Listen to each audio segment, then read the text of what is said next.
We only have one shot at this effect. We've been preparing for weeks. And if this goes poorly, that's it, boys. In 3, 2, 1. It's one of the most iconic special effects in all of cinema, the Indiana Jones face melt. It wowed audiences back in the day. And gave us never-ending nightmares as children. This was rated PG. That's freaking gross. Many have tried to replicate this effect, but none have truly been able to capture the magic and horror of the original. But today, we are going to attempt to modernize the effect using two very different approaches. It's CGI versus practical, baby. Can the old technique hold its own against cutting-edge visual effects? Will any of this be able to hold a candle to the original version? Right now, we only know one thing for sure. We're gonna melt Wren's face off. Good luck, guys.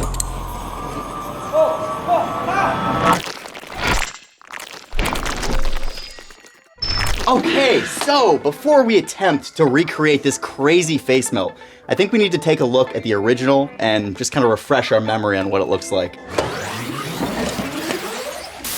Don't look at it. Shut your eyes, Murray, and don't look at it no matter what happens.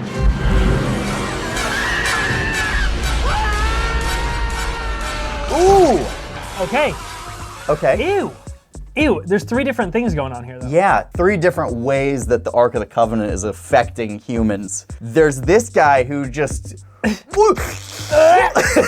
Sucks to be him. There's this guy that literally just explodes. Mount Vesuvius over here. Yeah, but so what we're focusing on Gosh. is the face melt. You know, I loved watching this and then going like, shoot, like how do they do this? I want to do this thing. It's that magic of movies kind of thing. So like, okay, so pros of this shot. Yeah. It is terrifying. Yeah. Honestly, the biggest tell that this is not a real guy with a face melting off is the fact that it's sped up footage. And there's a lot of little temporal inconsistencies that happen that can give that away. We're starting on a single frame of a wax version of him. Yes. So already we are kind of triggered by the uncanny nature of it a little bit. And maybe that's something we could do now where we could blend into it a little. That's true. Little bit more. One pro of this is the fire is moving in real time, meaning it's not sped up with the melting footage. Adding a regularly timed element in the frame does help reset the perspective a little bit. Even though I am reconstructing Wren's face practically and melting it for real, I am still going to use modern compositing techniques, brute force this thing into looking as good as it possibly can. And I am going to go the CG approach, right? I use Houdini, that's my tool of choice, and Houdini is known for, above all, simulations. And considering this is melting, that's perfectly suited for Houdini. In particular, one of their new tools that I've been meaning to try out that I think would be perfect for this. Now we have almost too many 3D models of Wren's head, but those scans have always been used for smaller scale stuff. My goal is to make a 1-to-1 scale model of Wren's head, and the camera for you is getting super close to him in CG, so we both need a really high fidelity scan. And to do that, we need to go to our friends at OTOY. OTOY! OTOY!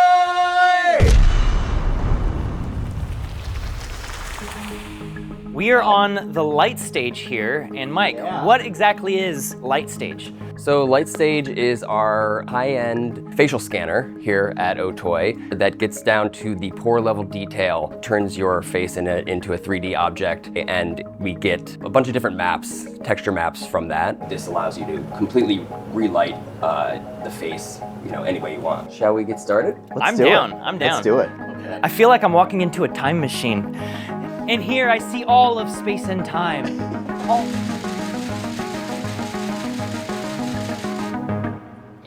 Wow.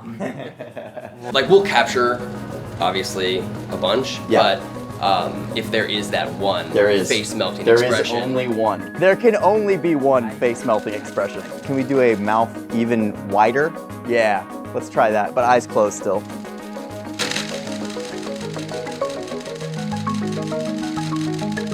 This is wild.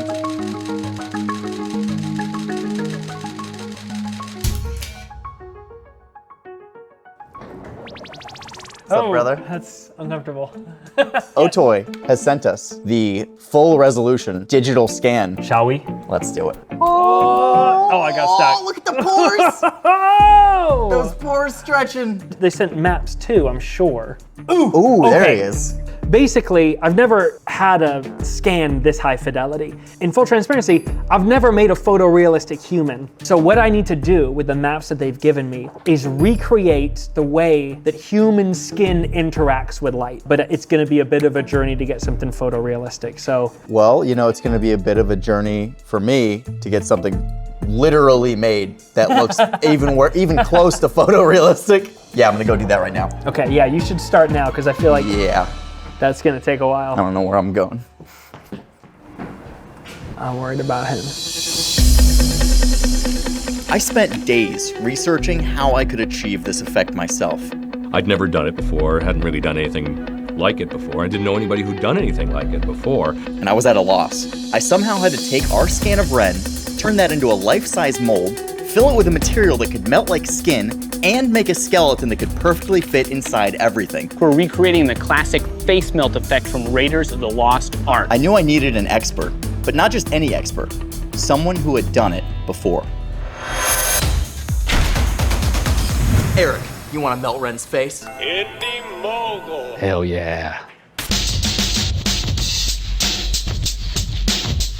Buddy, oh my God, whoa, wow, he's really rolling in hot. I came in hot. Welcome back. Thank you. You've been on the show before. Yes, I always love doing crazy stuff with you guys. Absolutely, yeah, and we love doing crazy things. For this specific effect we're trying to do, you're the man. You're the man for it. A series you created on YouTube called Backyard Effects Still the best show in town for your low-budget special effects needs. was a huge thing for me as a filmmaker. When I was starting out, I watched your videos and I replicated a lot of the stuff you did, including the face melt.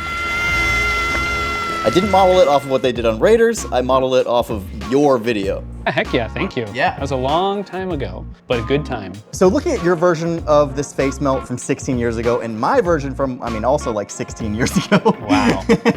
What could we do differently? The biggest thing is I want to make this look like a real person versus both of our versions just kind of looked vaguely like human faces. Right. The original, it looks just like the actor. Sure. So like use a mold. Number two is use a better material. So we both used wax, but I'd love to use the same material as they did in Raiders, which was gelatin. The way it worked was that I painted in very thin layers of gelatin every step of the way, each one a little bit different color. Jello Wren.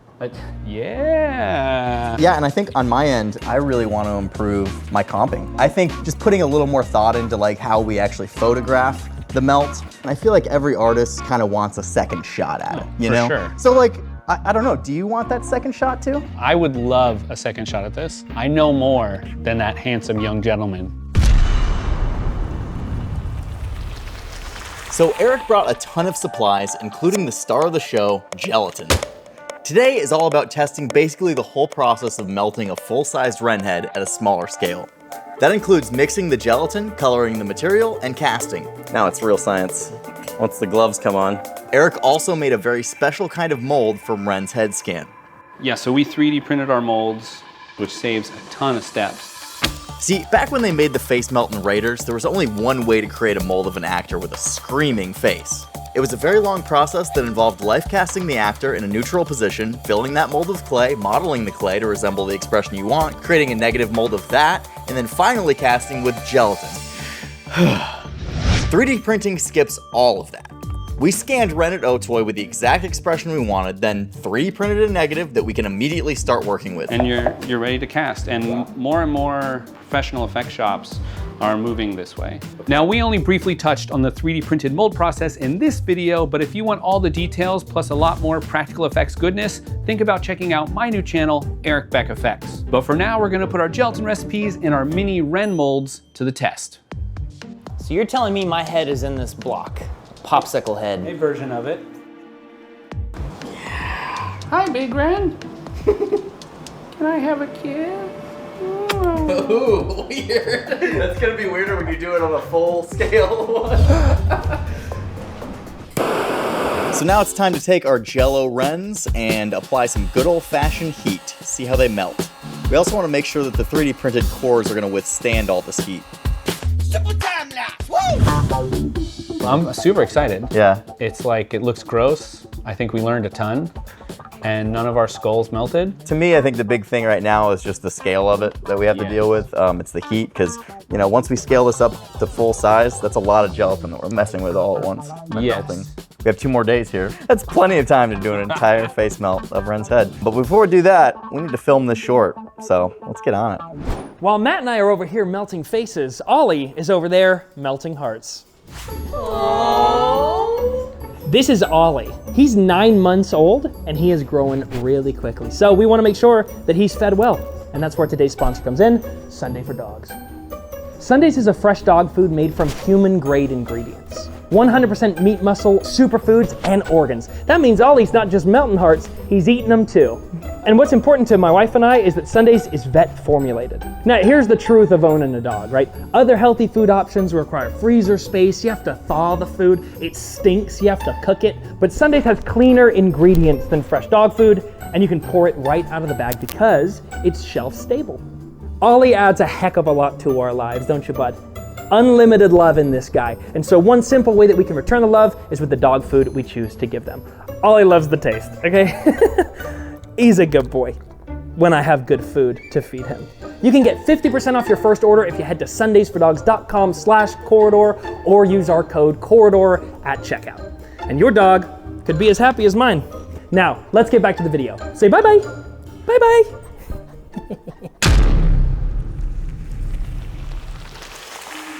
So Jordan and I wrote this weird little script that just kind of builds up the inevitable melting of Wren's face. So as soon as he starts screaming, then let's get the smoke in there. Okay.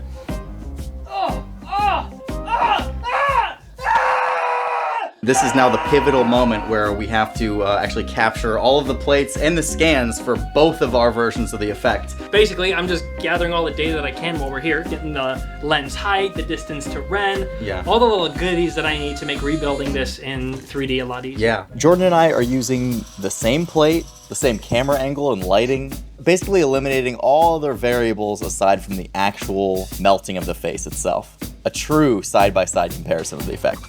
So while Matt is working away with Eric on building the practical version of this, I have finished my material pass on Wren's head, and here is the result. We can see we've got the subsurface scattering in the ear. I mean, the skin just looks really alive. A little bit wet, maybe, tad wet, but honestly, Wren's a pretty wet guy anyway.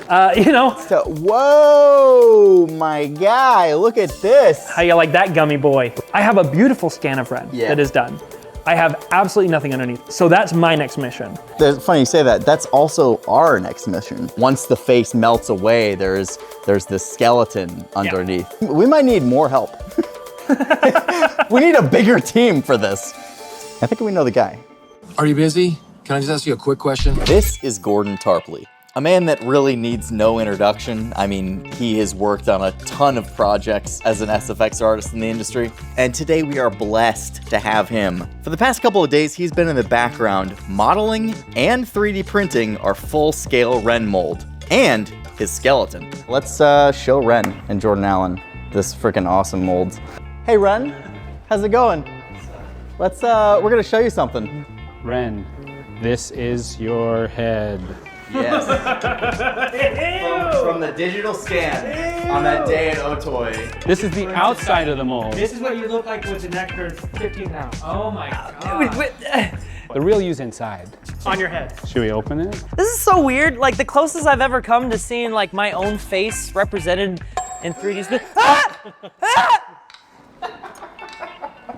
And this is the closest you'll ever come to seeing the inside of your face. Oh! I'm kind of into self-love though. That's nice. Whoa. Dang, so you modeled this whole thing up here? He bashed the skull, I sculpted out the neck real quick, you know, with ZBrush, like one of the basic brushes and so forth. Yeah. So you've basically spent a whole bunch of time just staring at my face. Oh my God.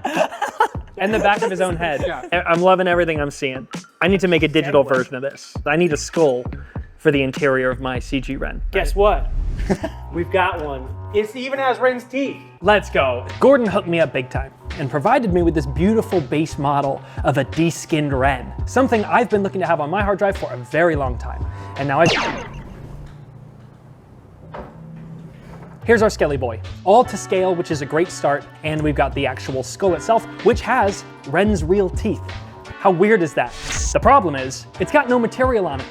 So I need to create my own materials, and I'm doing that inside of Substance Painter.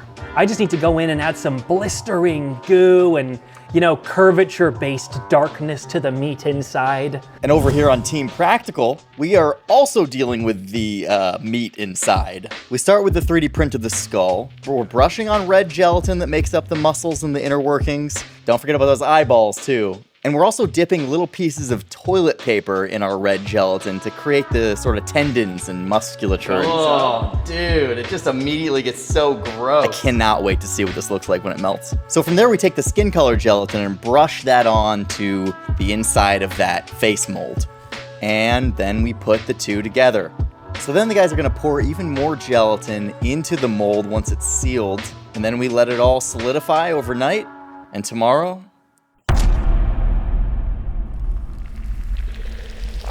we've done it. This thing has been cooking, sort of reverse cooking, I guess. Reverse cooking. Yeah. And God, this feels like Christmas right now.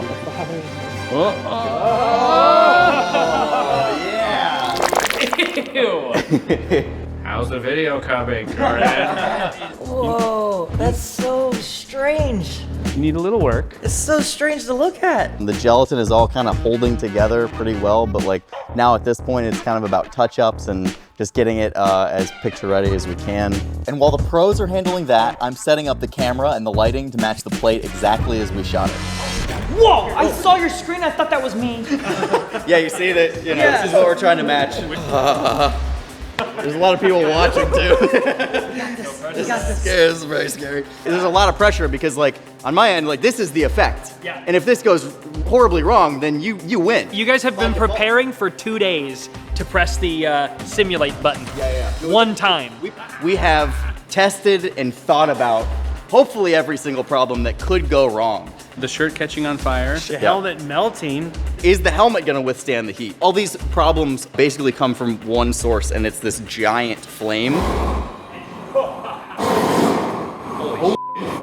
We knew that we needed a ton of heat and we needed a blowtorch like this. Things became very real when we actually fired up the torches.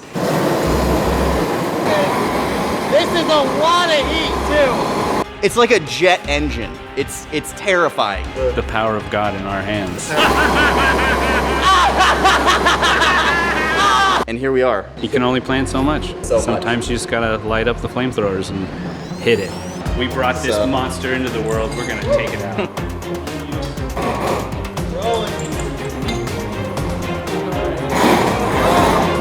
In 3, 2, 1, go for it.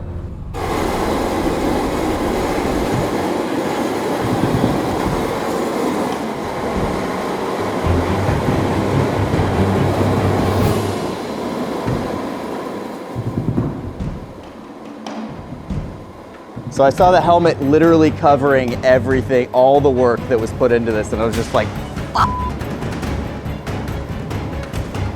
Then it slowly dripped off, and we revealed this horrible nightmare underneath. And it was, I think, a happy accident.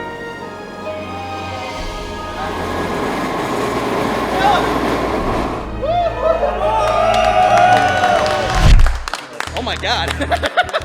I just think you remember you saying like, oh, the helmet will be fine. Yeah, based on no facts. That helmet melted like a sweet cheese. We're maybe not gonna get exactly what we were looking for. I think that we still achieved something like awesome here. You wouldn't have simulated that in the computer. No. That's something you can't simulate. That's the first thing I thought, is now I gotta figure out how to simulate all this.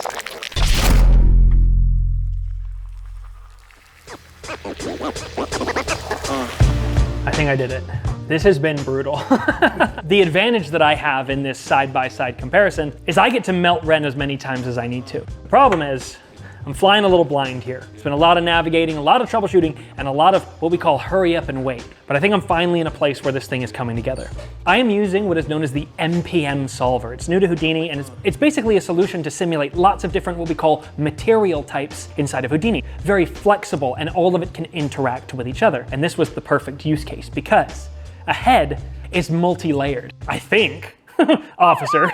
There's a lot of stuff going on at different viscosity. It's something that I had the advantage of seeing during their melt too. So I need a solution that allows me to simulate all of these different viscosities and have them erode over time so that parts don't just all of a sudden fall off, but they actually melt over time and start to fade away. Now, that sounds great in principle. How do we emulate flesh melting in some parts but not in other parts? And so I have the animation of Wren kind of violently vibrating in this heat, and what I can do is I can create on that first frame a ton of particles all over the exterior of the head. But you also need to break up that viscosity, right? The stickiness or gooiness of that material. And that's what you're seeing here. A combination of 5 or 6 different noise maps. We can see the blue, or deep purple rather, is the weakest, gooeyest part, and the red is the hardest or most viscous. But all of this will erode over time, get weaker and gooier until the entire thing melts. That's a great first step. We've got our skin, but under the skin there's a heck of a lot more going on. I'm going to simplify it on my end due to time really to a layer of fat and then a whole bucket of blood. So I can then scatter particles throughout this geometry and run a very similar simulation. Isn't that creepy? That's the blood, dude. That's a freaking, that's the suck face, dude. This is the succubus. This is the succubus. One thing that I'm not taking into account yet are the ojos, brother. And the eyes, very simply, are just eye models that I've also converted and placed into the head. This is another advantage of CG. I can really dial in the viscosity of the eyes so that they melt as well. It's something that Matt and the gang didn't really have the opportunity to do. When the eyes didn't melt, it's just you get what you get. Now that isn't the end of it. I wish it were, but it's not. We need the texture, the image of Wren's face to actually stick as it deforms and slops off. It's actually a pretty challenging problem, but lucky for me, I know some pretty talented people. And I reached out to my friend Corbin, who is a Houdini wizard, and he wrote a little script for me that kind of does the job I need. Now we have the deforming skin, and we have the blood and the guts and the fat underneath it all working together. So that is where I'm at right now. I'm building the final materials. I'm feeling pretty good about where it is so far. So I need to pull the trigger on this, and hopefully everything works out inside of Nuke for the compositing stage.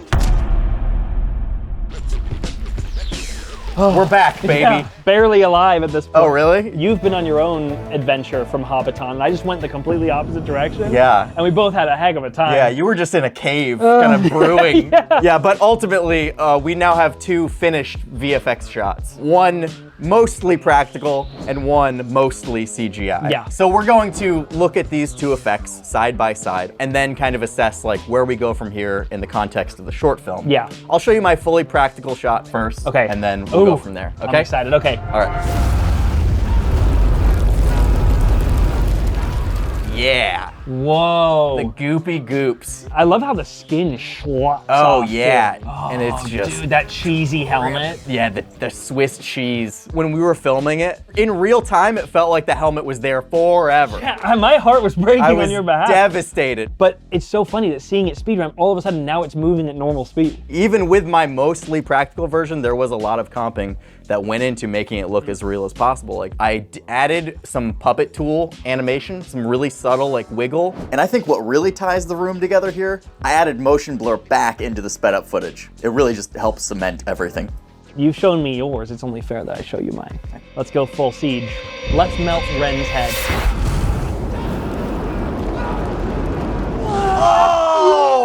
Oh yeah, dude, that looks insane. The motion, like you get so much more motion and like it's dynamic. It as like little pieces are falling off and flying around. It sells it, man. It looks great.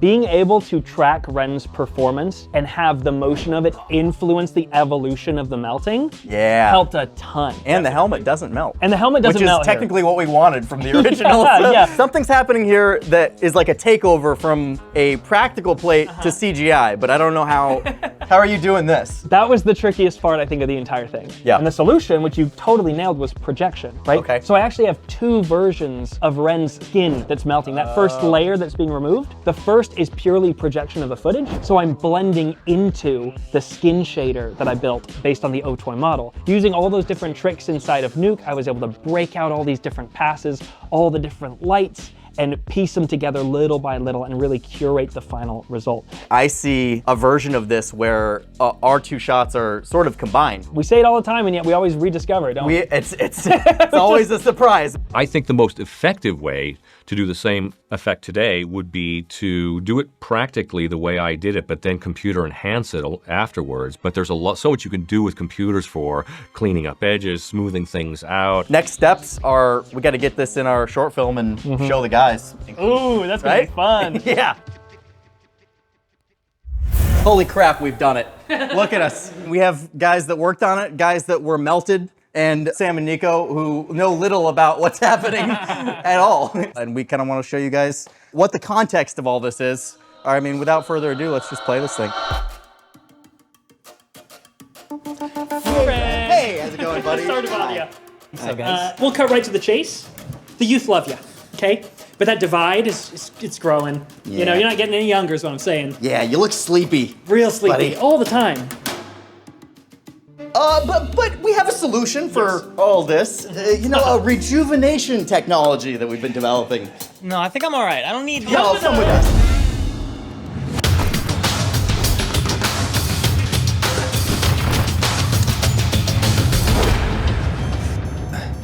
Oh, is that the Ark of the Covenant?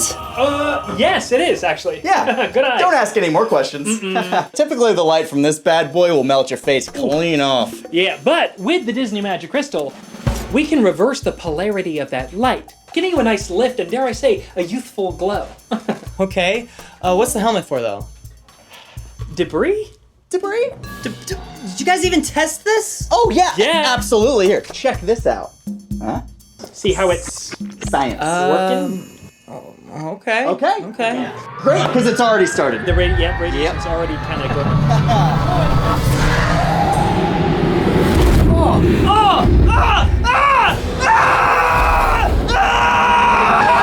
You didn't put the crystal back in!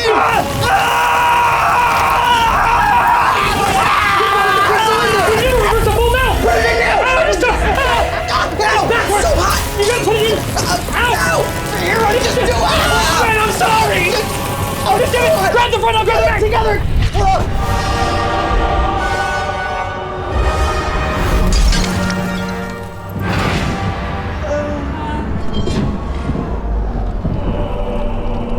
All done! Yeah, you look 10 years younger, buddy. Hardly recognize you. We need to film react. We should film react. Right? Yeah, let's get over there.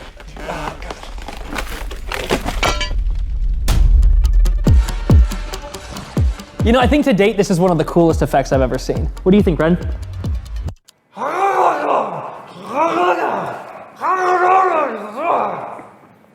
You gotta tell him. Yeah, probably should. All right, there we go. That's what we got. Yeah, so what we're seeing here is the first time you see the melt is fully Jordan Allen's simulation, and then once we cut back to it, that is fully the practical melt. I will say, like, the motion of the practical one is actually really nice. Like, you can feel like that rippling power and heat wave coming off of him. Yeah, right the here. part actually after the helmet clears is really good. Yeah, he's melting right there. Yeah. The CG version of this, like, you gave me so many layers within my face. Yeah. When I got the head model and I got the skull inside of it, I realized how close the skull is to the rest of the skin and stuff. There's like no meat to melt. So I just like brought it all in a little more. I was like, I'll add a little more meat to the plate. We actually did the same thing. Yeah, Oh, did you really? Yeah. We shrunk the skull a little bit so that there would be more meat in the practical version as well. But it's like as soon as that skin melts too, it's like you miss the visceral detail of the practical, like meaty, chunky. I think adding like additional bump mapping or something to break up that specular would make it feel a little more realistic. At the end of our melt day, y'all just threw this out there, that you knew a man, and not just a man, but the man that did the original effect. Well, we talked to him. The original Raiders effects shot would not exist without this man right here, Chris Wallace. And we showed him the short, we showed him the side-by-side CG and practical, and we want to know, what does he think about it? My question to you is, why the heck would you want to replicate this thing after 40 some odd years? Well, I love the short film. I thought it was a riot. I laughed out loud. So thanks for that. The CGI stuff was great. I mean, it's just, I love the control that it gives you. It's just, that's where you can really do stuff you can't do practically. But it went way too fast because I wanted to see what was actually happening because all that work was there, you know? That was the hardest part, is controlling the speed of it. It was real tricky. I think one of the wonderful things that happens with practical effects is on occasion, you get happy accidents that I don't think you get with CGI because everything's so planned out with CGI and so controlled, which is also its strength, you know, and I think the combination of both is usually the best way to go.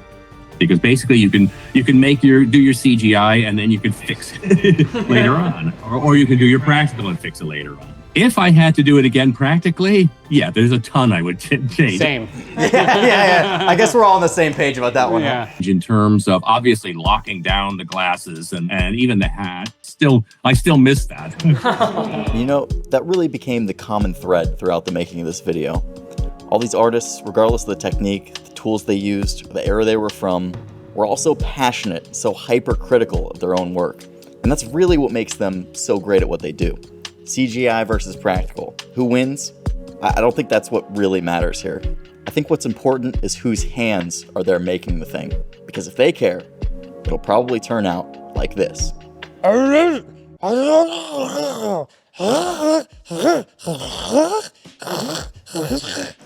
don't think you can say that.